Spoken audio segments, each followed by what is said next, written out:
Good morning. Good morning, everyone. I hope you're well wherever you are in the world today.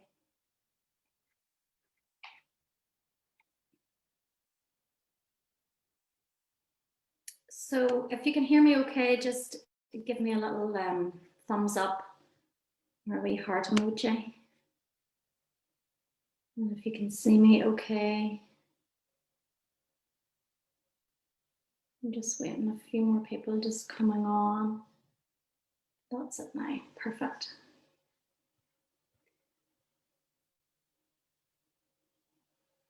Okay. So I hope you all are well and had a nice weekend. I took a bit of a break from social media over the weekend. It's something that I try to do often, and I would highly recommend it. It's good to get a little break from the digital world and reconnect in other ways, or connect in other ways. So today I am going to talk a little bit about how to overcome overwhelm. So overcoming overwhelm is the topic of today's coaching call. And I picked this topic because it seems to be coming up quite a lot for people at the minute, as they're just feeling very overwhelmed with life in general. Or with tasks, or just getting through the day. Just it can feel a little bit difficult and challenging right now, which is understandable. I guess the first thing to say about overwhelm is it is a normal and natural response in the body. Sometimes when we go into overwhelm, we can beat ourselves up. And I'm going to talk a little bit about that, about how to change the narrative, how to change the story when we feel overwhelmed. We all know that at the minute we're living in very uncertain times, and that in itself can escalate overwhelm, or the feelings of overwhelm, stress just in general, and also trying to juggle lots of different things all at once. I know myself from being a single mother, and I have lots of balls that I'm juggling at any given time. So I know the feeling of overwhelm. And I think anyone that is a parent out there will definitely know what overwhelm feels like, when there is just so much to do, and you're trying to do it all yourself. So I've kind of broken this down into stages, talking about the feelings that might come up when you feel overwhelmed, and also what happens in the body physically when we feel overwhelmed, and also very, very simple steps that we can do to really help us manage overwhelm, deal with overwhelm, and ultimately feel better within our bodies and within our minds, because the two are connected, and we know that, don't we? It's not just about up here, it's about down here. And certainly overwhelm is something that we would experience in the body. So physical feelings might be, you feel maybe a wee bit flushed in your cheeks, stomach maybe feels a little bit tight, you might get sweaty palms, you might even feel that your heart starts to beat faster, and your breath becomes quite rapid in your chest. In terms of emotional things that might be happening, there might be feelings of anxiety. You might even be feeling guilty that you're feeling overwhelmed as well, feeling that, you know, why can't you do this? Why the feeling of nearly helplessness.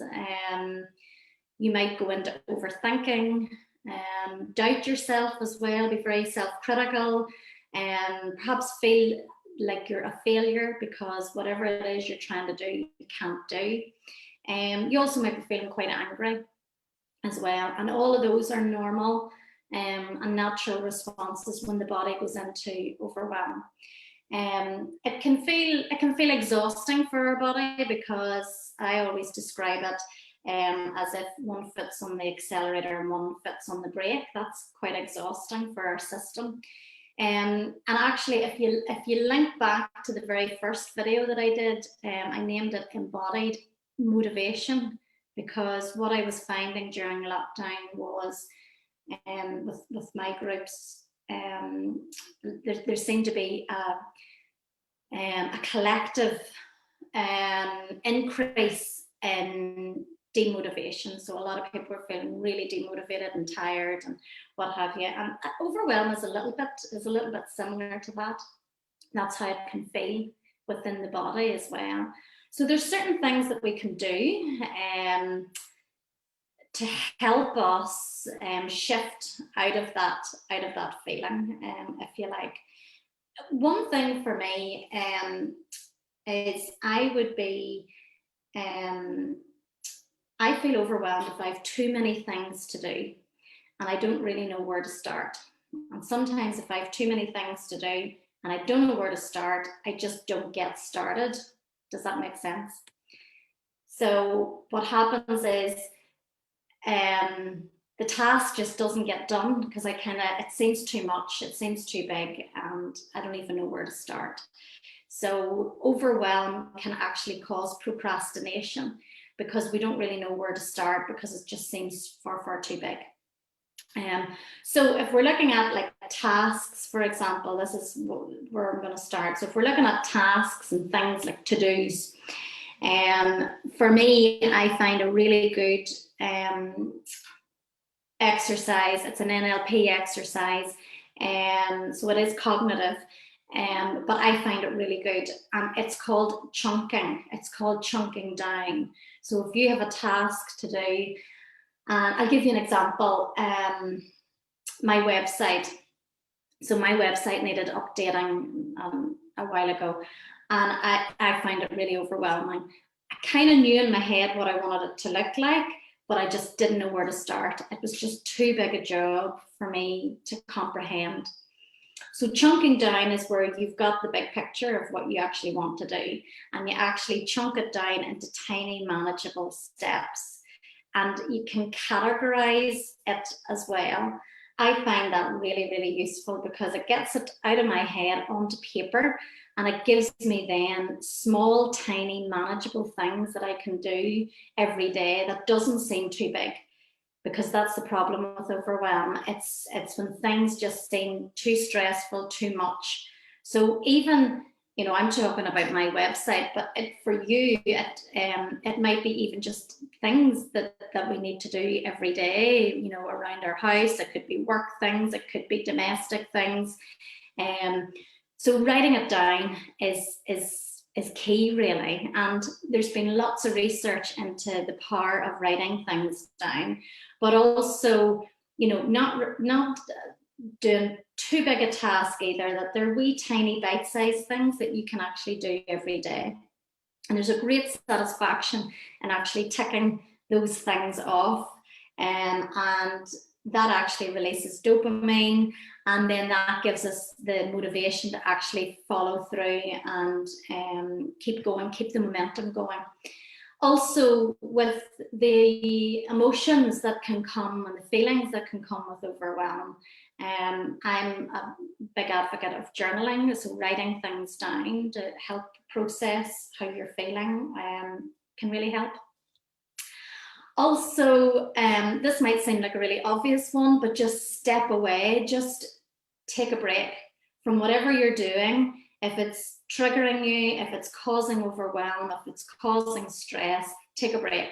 Just step away from the task, go outside if you can, go for a walk in nature, and sometimes just taking a break away from whatever it is you're doing, moving your body, and also orientating to a space that is pleasing for the eye, that is causing some sort of pleasure to your system, can help you pendulate from those icky feelings to something better, to make you feel a little bit better.